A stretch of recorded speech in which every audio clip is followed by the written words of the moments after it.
Bienvenidos, guardianes de los secretos y exploradores de lo oculto, a un nuevo viaje a la encrucijada, donde la ambición humana se encuentra con la oscuridad eterna.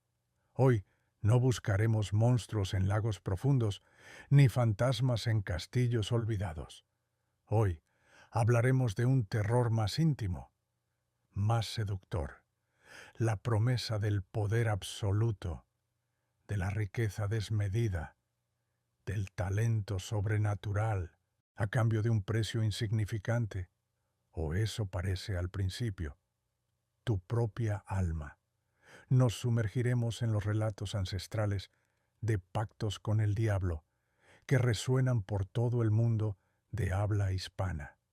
Son historias susurradas al calor del fuego, leyendas grabadas en la piedra de puentes imposibles y en las notas de melodías que hechizan el corazón.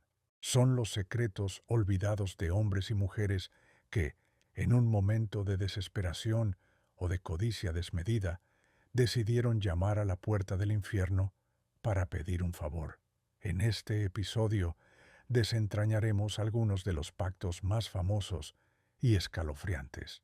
Conoceremos la leyenda de Don Jorge de la Cantuña y la iglesia que el diablo construyó en una noche en Quito. Viajaremos a los llanos de Colombia para presenciar el duelo de acordeones entre Francisco el Hombre y el mismísimo príncipe de las tinieblas.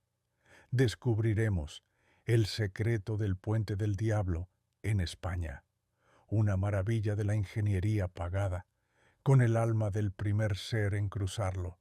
Escucharemos la historia del hacendado maldito de la Pampa, cuya fortuna infinita se convirtió en su condena eterna.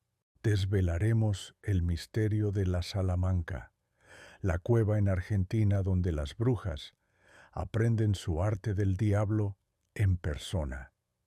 Conoceremos al niño de la encrucijada, el guitarrista flamenco cuyo duende nació de un contrato firmado con sangre.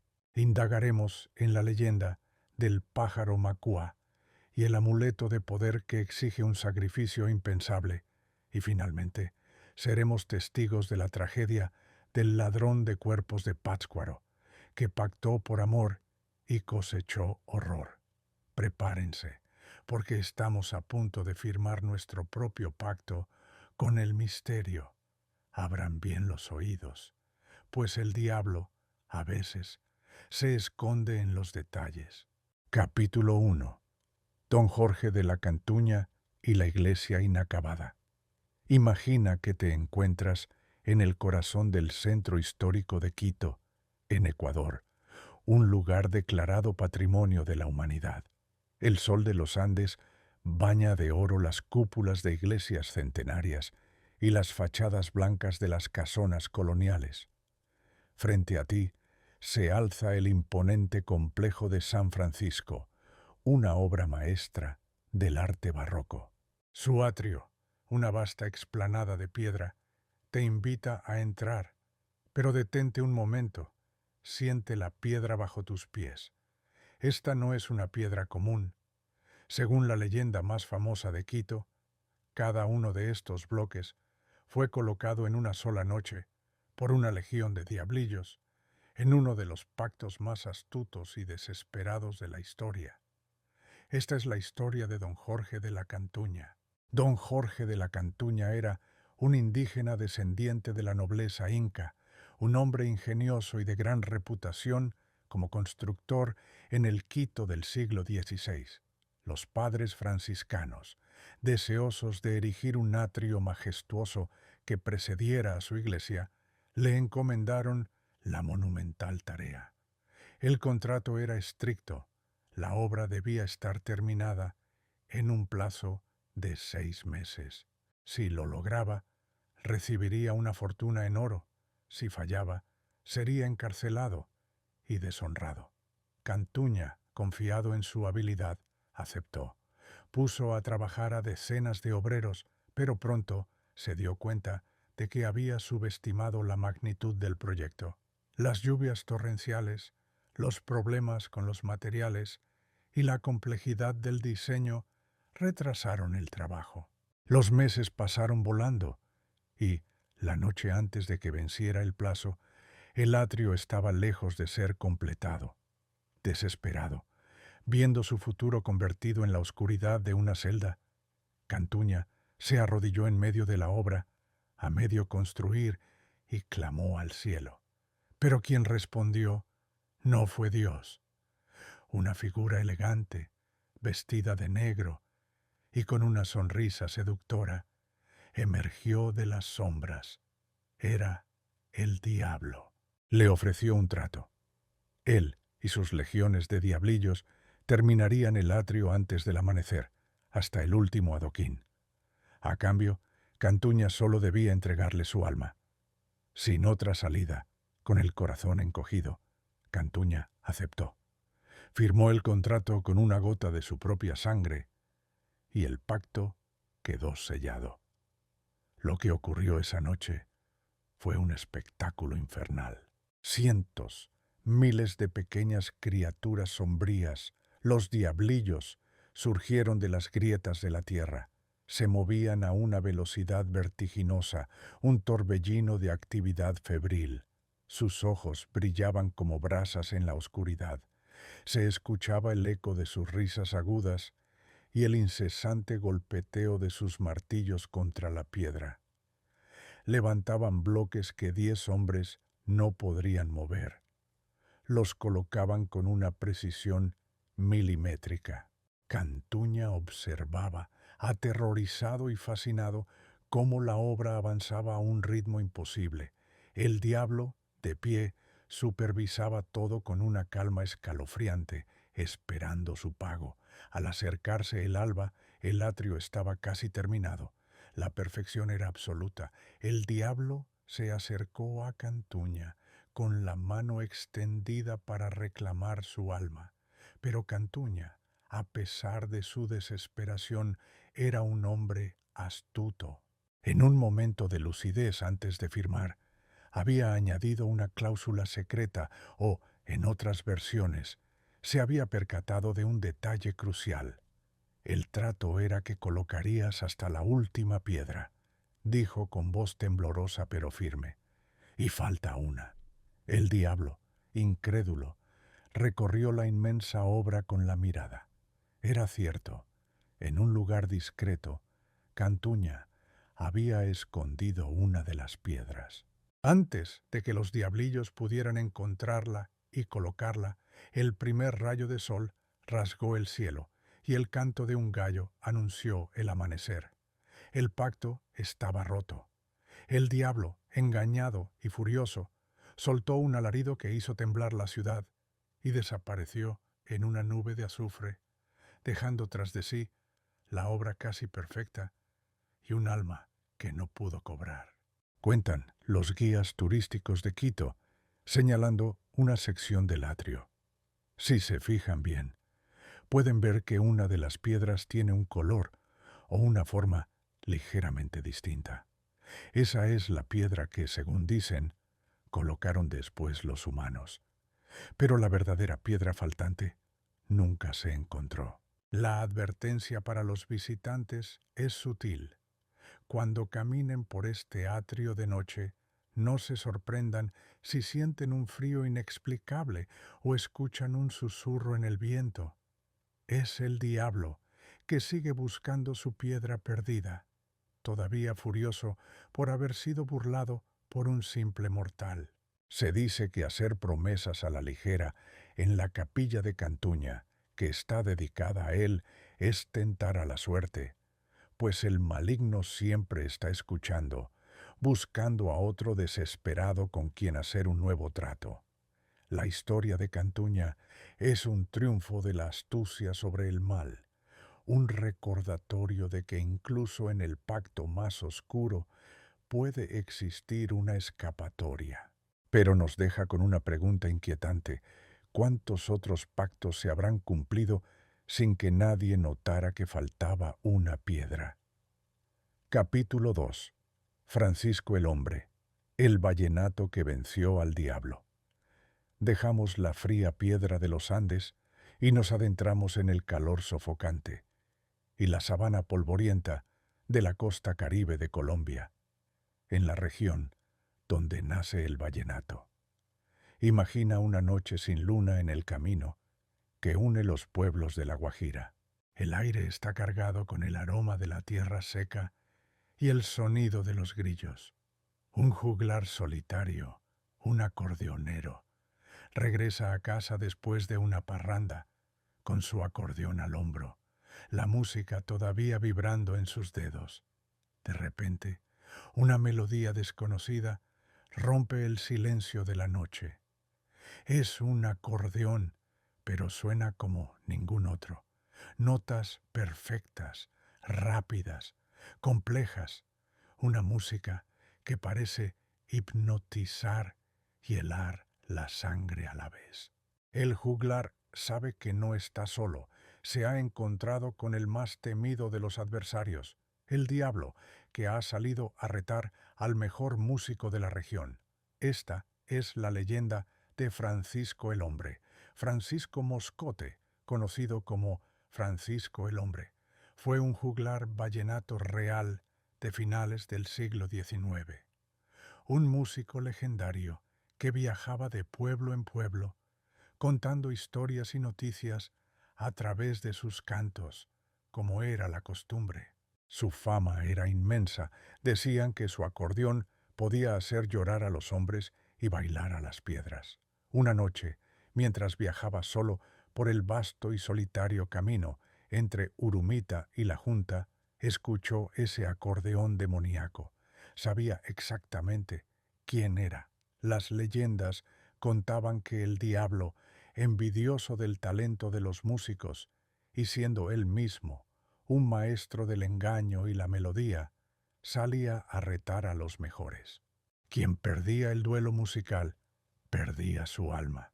Francisco, lejos de acobardarse, sintió el desafío correr por sus venas.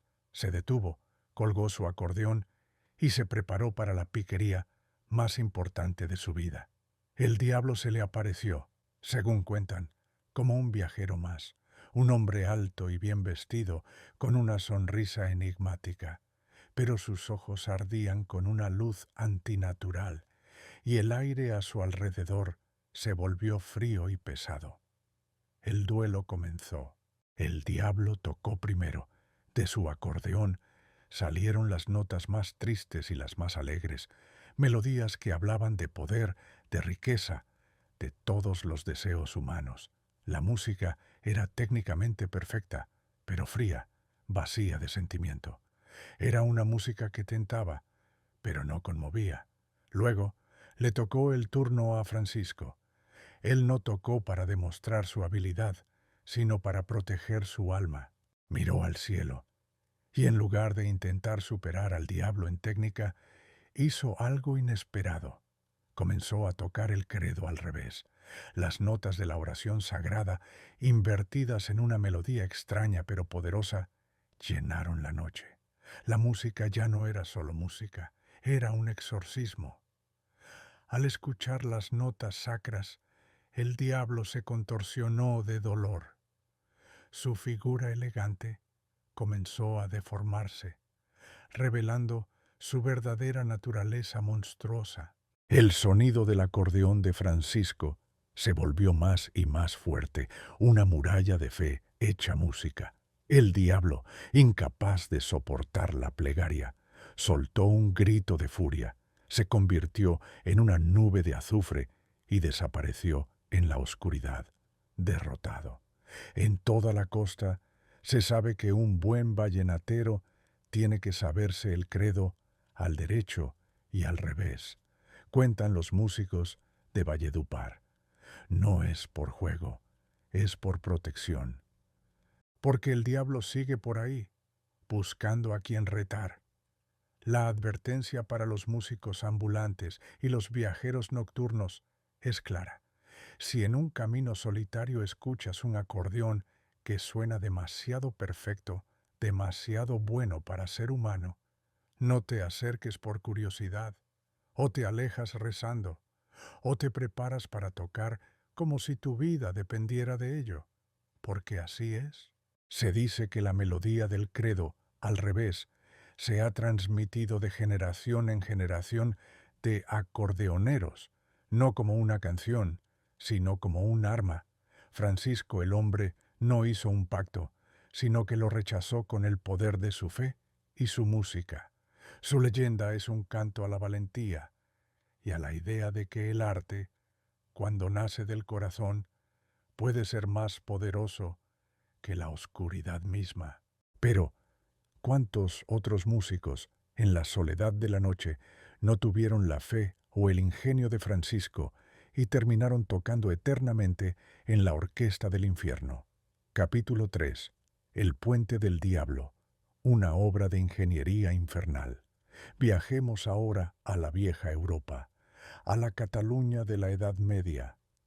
Imagina un pueblo dividido por un río caudaloso y traicionero, el Llobregat.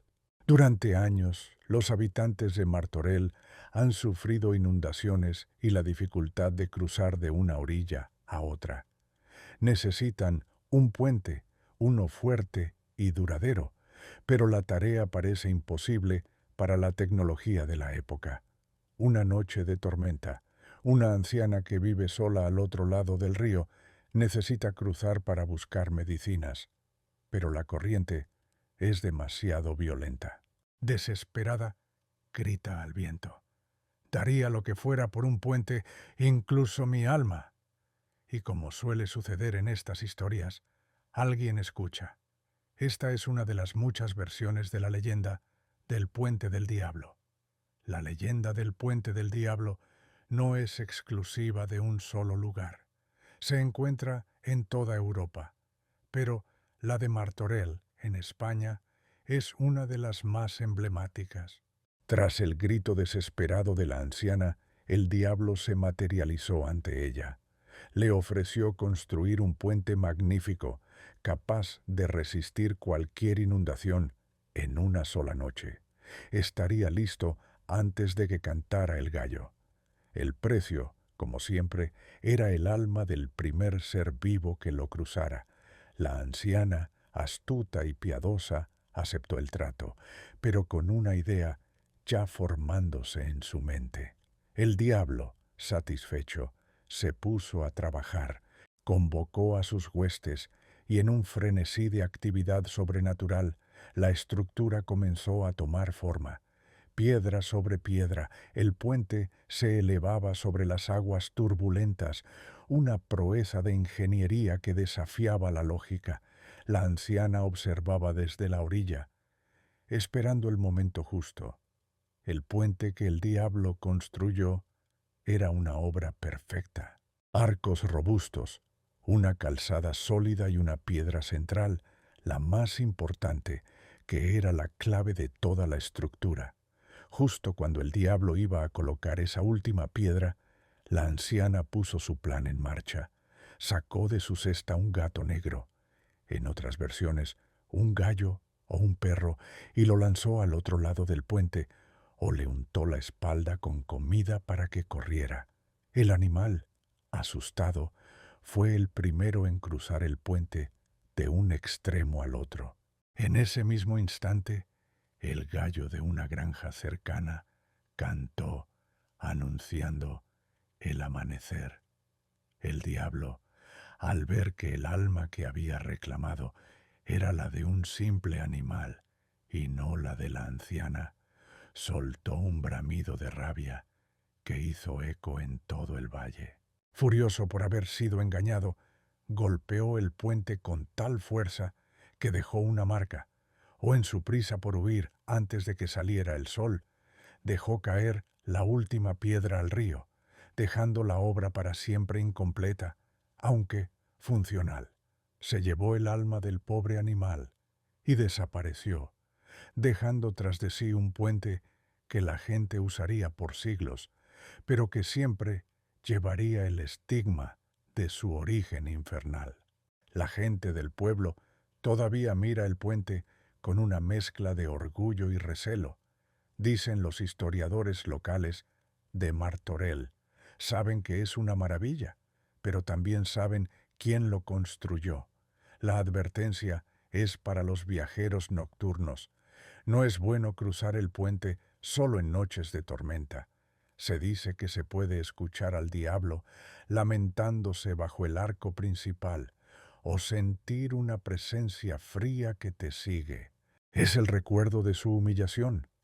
También se cuenta que los animales, especialmente los gatos negros, se niegan a cruzarlo de noche, como si un instinto ancestral les advirtiera del peligro y del sacrificio de su antepasado.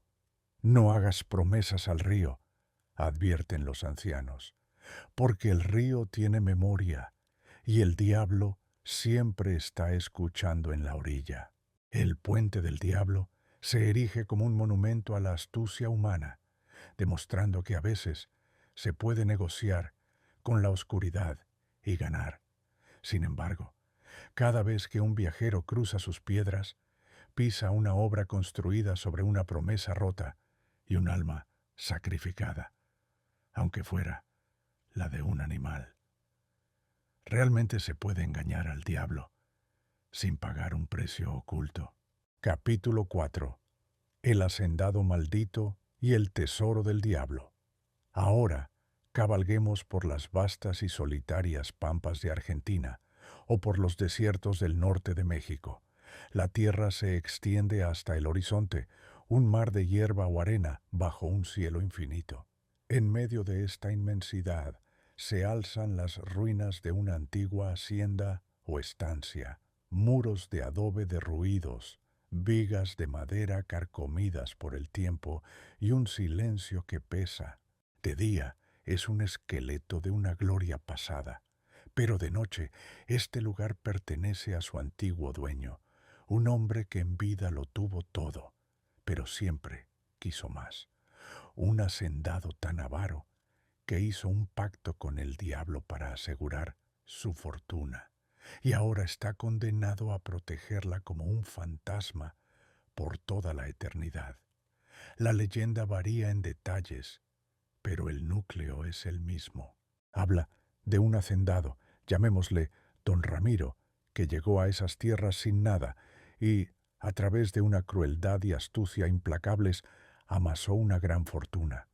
Poseía miles de cabezas de ganado, vastas extensiones de tierra y explotaba a sus peones sin piedad. Pero la codicia de don Ramiro no tenía límites. Temeroso de perder su riqueza por una sequía, una plaga o una revuelta, decidió asegurarla de la forma más definitiva posible. Una noche, en una encrucijada solitaria de sus propias tierras, invocó al diablo. Se le apareció como un elegante charro o un gaucho sombrío, montado en un caballo negro como la noche. El trato fue simple. El diablo le garantizaría que su riqueza se multiplicaría y que nunca la perdería, a cambio de su alma al morir. Don Ramiro, ciego de avaricia, aceptó y firmó el contrato. Su fortuna, efectivamente, se volvió obscena. Sus cosechas nunca fallaban, su ganado se reproducía milagrosamente, pero el precio fue alto, se volvió más cruel, más solitario, su familia lo abandonó, sus amigos le temían, vivió y murió solo en su inmensa hacienda, aferrado a sus monedas de oro. Cuando don Ramiro murió, el diablo vino a reclamar su alma, pero encontró una complicación. El apego del hacendado a su oro era tan fuerte, tan absoluto, que su espíritu se negó a abandonar su tesoro. El diablo, en un acto de justicia poética, lo condenó a ser el eterno guardián de la riqueza que tanto amó.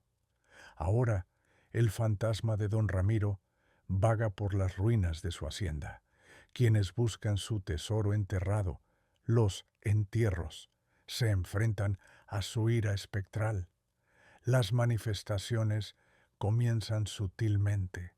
Un viento helado en una noche cálida, el sonido de espuelas en el patio vacío, el relincho de un caballo invisible. Luego, la actividad se intensifica. Se escuchan lamentos, gritos de rabia, y la voz de un hombre contando monedas de oro a los más osados o desafortunados. Se les aparece la figura del propio don Ramiro, un espectro aterrador, con los ojos ardiendo de codicia, a veces arrastrando cadenas pesadas o montado en su caballo infernal. No busca conversar. Su única misión es ahuyentar a cualquiera que se atreva a acercarse a su oro. Mi abuelo y sus amigos intentaron buscar el entierro de la estancia de la Cruz, cuentan los gauchos, en las pulperías. Pasaron la noche allí. Dicen que la fogata se les apagó de golpe y que vieron dos luces rojas, como los ojos de un animal, observándolos desde las ruinas. Luego escucharon una risa que les heló los huesos, salieron corriendo y nunca más volvieron. La advertencia es tajante. Ese dinero está maldito. Es el dinero del diablo. Quien lo toca se condena. O te vuelves loco, o mueres de forma extraña. Es mejor ser pobre y tener el alma tranquila que ser rico y tener al hacendado fantasma como socio. Se dice que la única señal para encontrar el tesoro son las luces malas, o fuegos fatuos, llamas azules o verdes que bailan sobre el lugar donde está enterrado el oro. Pero acercarse a esas luces es llamar directamente al guardián. Don Ramiro obtuvo la riqueza eterna que deseaba, pero no de la forma que esperaba. Se convirtió en un esclavo de su propio tesoro, un prisionero de su pacto. Su leyenda nos recuerda la vieja verdad de que la codicia es una cadena que se forja en vida, pero que a menudo se arrastra por toda la muerte. ¿Qué puede ser más infernal que poseer todo el oro del mundo y no poder hacer nada con él, salvo vigilarlo en la soledad de la eternidad? Capítulo 5. La Salamanca, la Universidad del Diablo. Viajemos ahora a las sierras y quebradas del noroeste de Argentina y del norte de Chile. Imagina que te alejas de los pueblos, adentrándote en un paisaje agreste y solitario. El sol se pone y las sombras de los cardones se alargan como dedos huesudos. En la ladera de un cerro, oculta entre las rocas, hay una cueva. No es una cueva cualquiera. Desde su entrada emana una extraña luz y se escucha una música discordante y hipnótica. Este lugar es conocido como la Salamanca. No es una simple cueva, es una universidad, un aula magna donde el mismísimo diablo, conocido aquí como el Supay o Supay, imparte sus clases de hechicería y donde los aspirantes a brujos y brujas van a firmar su contrato y a obtener su título. La leyenda de la Salamanca tiene raíces profundas que mezclan las creencias indígenas precolombinas sobre el Supay, el dios y demonio del inframundo, con la figura del diablo traída por los españoles. La Salamanca, nombre que irónicamente alude a la prestigiosa Universidad de Salamanca, en España, se convirtió en el lugar mítico donde se puede obtener poder y conocimiento prohibido. Se dice que cualquier persona que desee aprender las artes oscuras, como volar, como transformarse en animal, el runa uturuncu u hombre tigre, como crear hechizos de amor o de muerte, debe peregrinar hasta una de estas cuevas. La entrada no es fácil de encontrar, solo se revela a aquellos que de verdad tienen la intención de pactar. Una vez dentro, el aspirante se encuentra en una caverna inmensa, iluminada por un fuego antinatural, llena de brujos, brujas y criaturas demoníacas que celebran un aquelarre perpetuo. En el centro, sentado en un trono de piedra, se encuentra el Supay. El aspirante debe pasar una serie de pruebas para demostrar su valía y su renuncia a la fe cristiana, debe escupir un crucifijo, renegar de Dios y la Virgen y cometer actos de profanación. Si pasa las pruebas, es llevado ante el trono del Supai. Él se presenta como una figura imponente, a veces como un macho cabrío, otras como un gaucho elegante, pero siempre con una mirada penetrante que parece leer el alma. El pacto se sella de la forma tradicional. El aspirante firma con su sangre en un libro de cuero humano y jura lealtad eterna al Supai. A cambio, recibe su título. Este puede ser el dominio sobre los elementos, el don de la música. Muchos guitarristas y payadores famosos en el folclore argentino deben su talento a la salamanca, la habilidad de curar o de maldecir. Pero el graduado de la salamanca queda marcado para siempre. Se dice que pierden su sombra o que su reflejo en el agua aparece distorsionado. Se vuelven personas solitarias, de mirada extraña, y aunque poseen grandes poderes, viven con el miedo constante de que el diablo venga a cobrar la deuda. En Santiago del Estero se cuenta la historia de un payador que nadie le ganaba. Narran los folcloristas. Sus versos eran demasiado ingeniosos. Su guitarra sonaba como ninguna. La gente decía en voz baja: «Ese es Salamunquero». Un día, en medio de una payada, se olvidó una estrofa y se persignó por costumbre. En ese instante se le cortaron todas las cuerdas de la guitarra y cayó muerto. El Supai no perdona que se rompa el pacto. La advertencia es para los curiosos y los ambiciosos. Nunca busques la Salamanca. Si por casualidad la encuentras, no entres. La música que escuchas es una trampa. El conocimiento que ofrece es veneno. Es mejor ser un hombre simple y libre que un brujo poderoso y esclavo del diablo por toda la eternidad. Se dice que para protegerse de un salamunquero hay que llevar una cruz de ruda o rezar el Magnificat. La Salamanca es la encarnación del atajo prohibido hacia el poder, la tentación del conocimiento sin esfuerzo. Es una leyenda que nos advierte sobre los peligros de la ambición desmedida. Nos pregunta qué estamos dispuestos a sacrificar por nuestros deseos y nos recuerda que todo título, especialmente uno otorgado por el diablo, tiene una ceremonia de graduación y una fecha de vencimiento. Capítulo 6. El niño de la encrucijada, el duende del flamenco.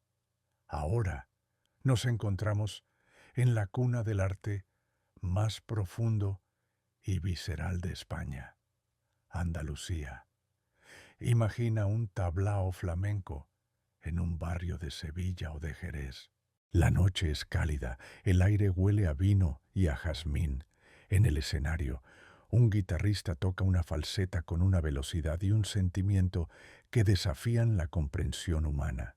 Sus dedos vuelan sobre las cuerdas, arrancando notas que suenan a llanto, a fiesta, a desafío. El público está en trance, contagiado por esa magia inexplicable que los flamencos llaman duende. Pero, ¿de dónde viene ese duende? ¿Es solo talento y práctica? A veces, según las leyendas más oscuras del cantejondo, ese duende no se aprende, se compra, y el precio se paga en una encrucijada solitaria, a medianoche. Esta es la historia de El niño de la encrucijada. La leyenda no habla de un guitarrista en particular, sino de un arquetipo, el de aquel músico mediocre y frustrado que desea con toda su alma alcanzar la maestría. Llamémoslo Manuel. Manuel era un guitarrista apasionado, pero torpe. Pasaba horas practicando, pero sus dedos eran lentos, Sus melodías carecían de alma. Veía a los grandes maestros y sentía una envidia que lo consumía. Una noche, un viejo cantaor, viéndolo desesperado, le contó en un susurro el secreto prohibido, el pacto de la encrucijada. La receta era precisa. Tenía que ir a un cruce de 4 caminos en el campo, justo a la medianoche de un sábado. Debía llevar su guitarra y esperar. No debía llevar ninguna protección, ningún objeto sagrado. Manuel, desesperado por la fama, decidió arriesgarse. Esa noche se sentó en el centro de la encrucijada, bajo la luna. El silencio era total. Cuando el reloj de una iglesia lejana dio las 12, sintió un frío repentino. Una figura apareció caminando por uno de los senderos. No era un monstruo con cuernos. Era un señorito andaluz, vestido impecablemente, con un traje oscuro, un sombrero cordobés y una flor en la solapa. Su sonrisa era amable, pero sus ojos negros no tenían fondo. «Buenas noches, artista», le dijo con una voz suave. «¿Qué te trae por aquí tan tarde? ¿Acaso se te ha perdido el compás?» Sabía exactamente por qué estaba allí. Le ofreció el trato. Le afinaría la guitarra de tal manera que nunca más se desafinaría y le concedería un duende que ningún otro mortal poseería. Tocaría como los ángeles, o mejor dicho, como los demonios. A cambio, cuando su fama estuviera en lo más alto, cuando hubiera disfrutado de su don, él volvería a buscarlo para que tocara exclusivamente para él en su salón privado por toda la eternidad. Manuel, cegado por el sueño de la gloria, aceptó.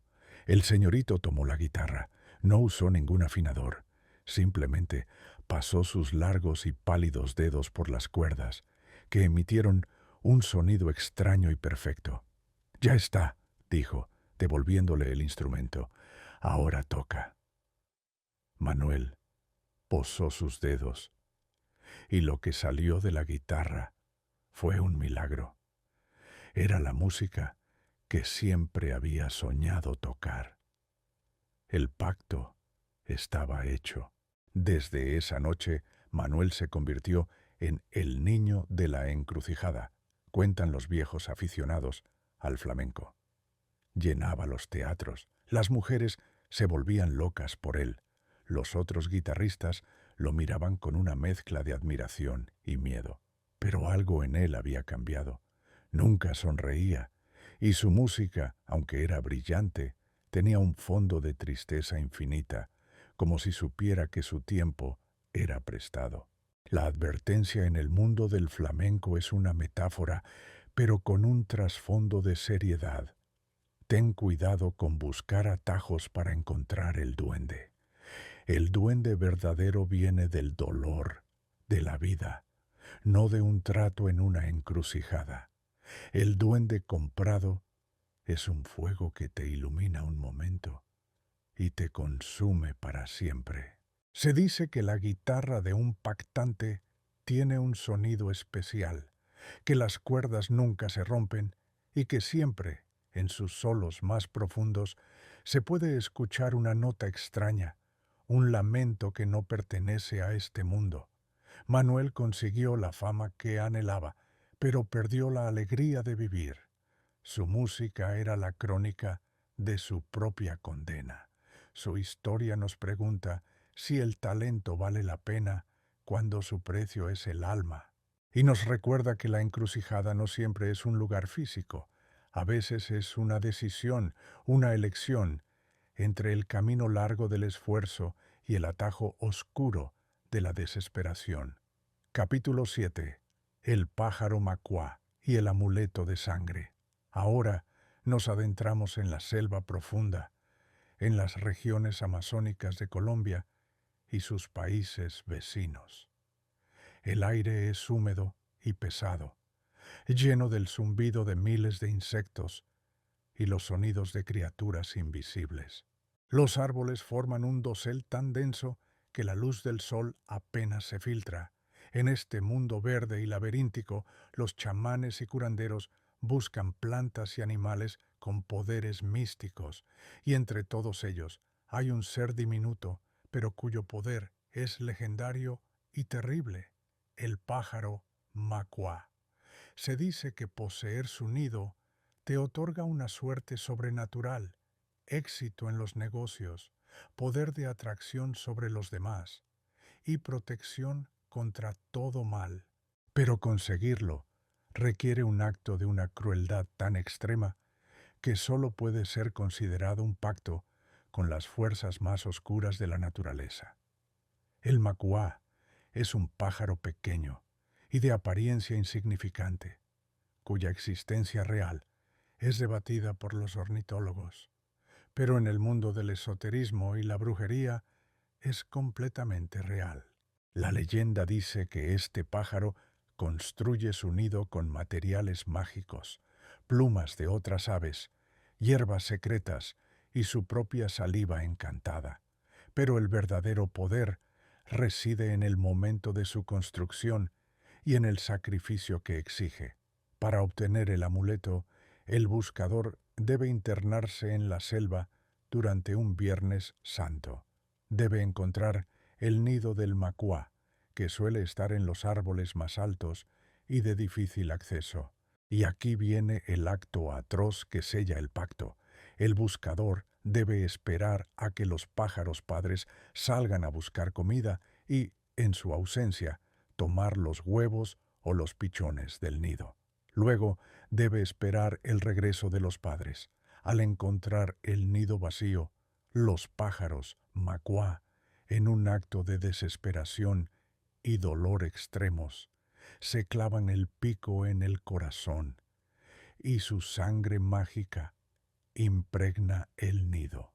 Es esta sangre, nacida del máximo sufrimiento, la que activa el poder del amuleto. El buscador debe entonces tomar el nido ensangrentado y huir de la selva. Quien posee el nido del pájaro macuá se convierte en una persona tocada por la fortuna. Se dice que el dinero les llega sin esfuerzo, que ganan en todos los juegos de azar, que la persona que desean se enamora perdidamente de ellos y que las balas y los cuchillos no pueden hacerles daño. Llevan un fragmento del nido en una pequeña bolsa de tela roja, siempre oculta. Sin embargo, este poder tiene un precio terrible. El portador del amuleto se vuelve una persona fría, incapaz de sentir amor verdadero. Su suerte está construida sobre el dolor de criaturas inocentes, y esa energía oscura se impregna en su alma. Además, el pacto no es con el pájaro, sino con la entidad demoníaca que le confiere su poder. Se dice que el diablo es el verdadero dueño de los macuás y que, al cometer tal acto de crueldad, la persona le ha demostrado su lealtad y le ha entregado su alma a plazos. La buena suerte dura un tiempo, pero la deuda es eterna. Cuando mueren, sus almas son reclamadas para pagar por el poder que usaron en vida. En los mercados de brujería de Bogotá o de Leticia, a veces te ofrecen el auténtico nido del macuá, advierten los conocedores. La mayoría son falsos, y gracias a Dios que lo son, porque el verdadero te condena.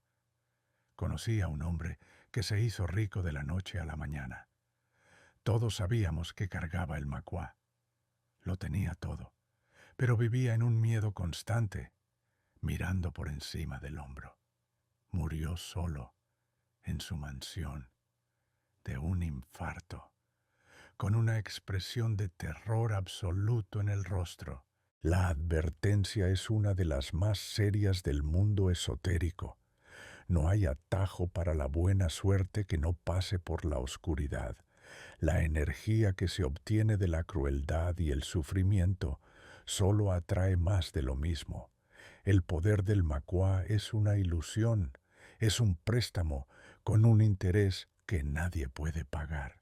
El amuleto del pájaro macuá es quizás el pacto más sutil y cruel de todos, porque no se negocia con palabras, sino con un acto de violencia silenciosa.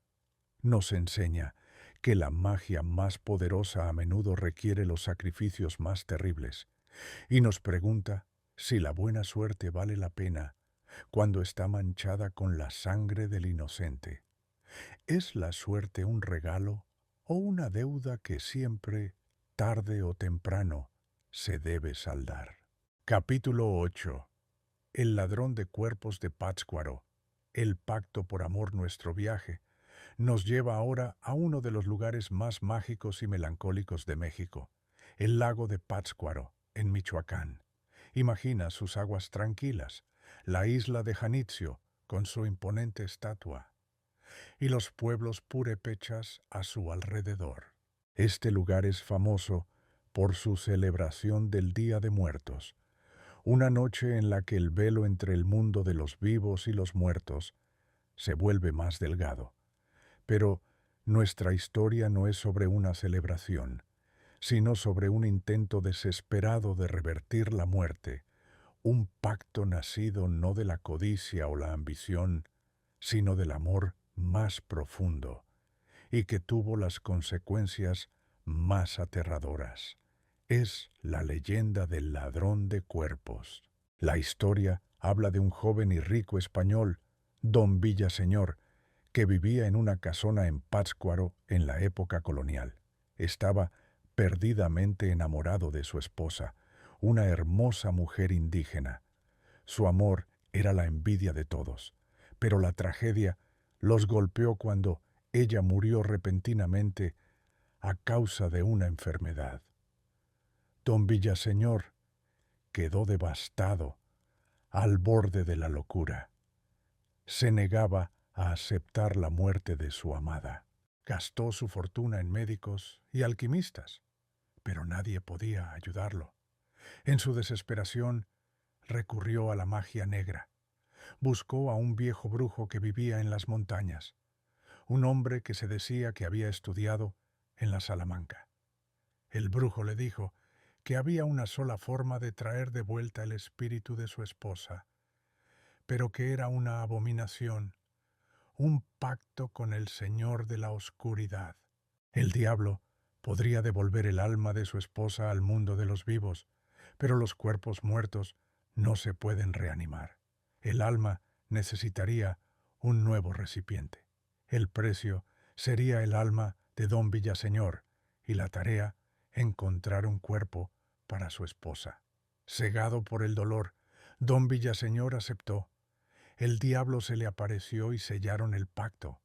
El espíritu de su amada fue liberado del más allá, pero era un alma incorpórea, un susurro en el viento. Para que pudiera volver a ser real, don Villaseñor tenía que encontrar el cuerpo de una joven que acabara de morir y realizar un ritual para transferir el alma de su esposa a ese nuevo cuerpo. Y así comenzó su macabra obsesión. Se convirtió en un ladrón de tumbas, un profanador de cementerios.